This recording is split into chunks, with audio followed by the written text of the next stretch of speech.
Amazing Cat Part 2.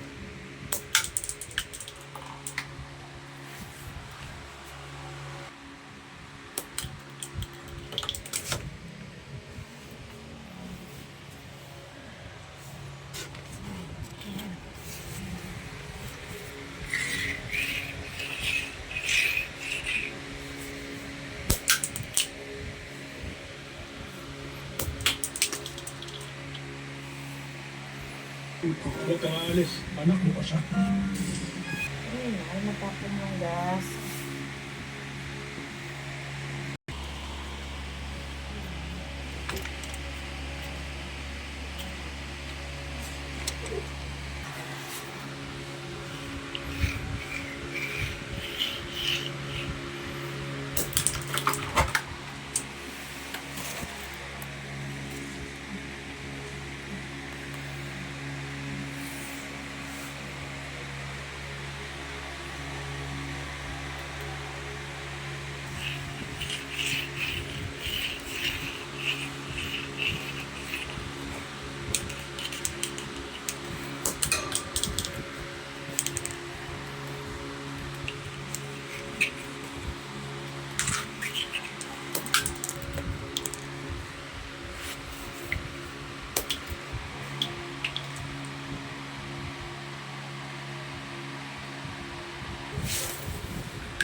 Boris yata yun eh, mong bigasanin.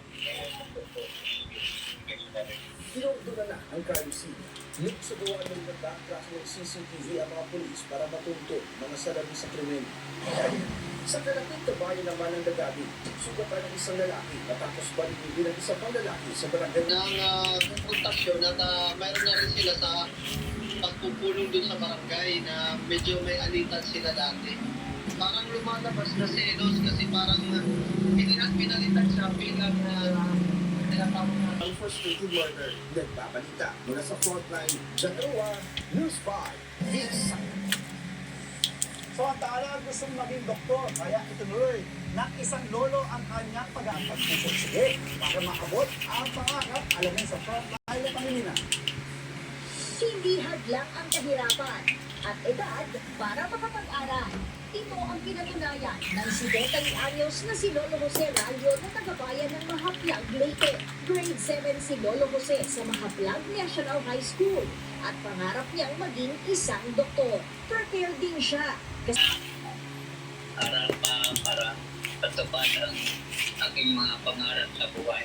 Kwento ni Lolo, may kanya-kanya ng pamilya ang kanyang mga anak. Hiwalay na rin sila ng kanyang asawa. At ang tanging kasama niya na lang sa buhay ay ang 81 years old na tiyahin. Pahinto-hinto raw si Lolo Jose sa pag-aaral dahil sa kahirapan. Kaya ngayong may oportunidad, agad niyang sinubukang mag-aral.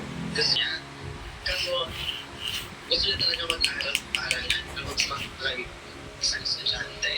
Kwento ng advisor ni Lolo Jose na si Ma'am Christy De Paz, nagagawa nitong Tapos yung first day, hindi naman pala. Si tatay kasi parang nakakahubog. Siya, maging matino yung mga bata. si Lolo Jose ang patunay na walang imposible sa buhay. Basta't nagpursige. Nagbabalita mula sa frontline. Laila Pangilinan, News 5.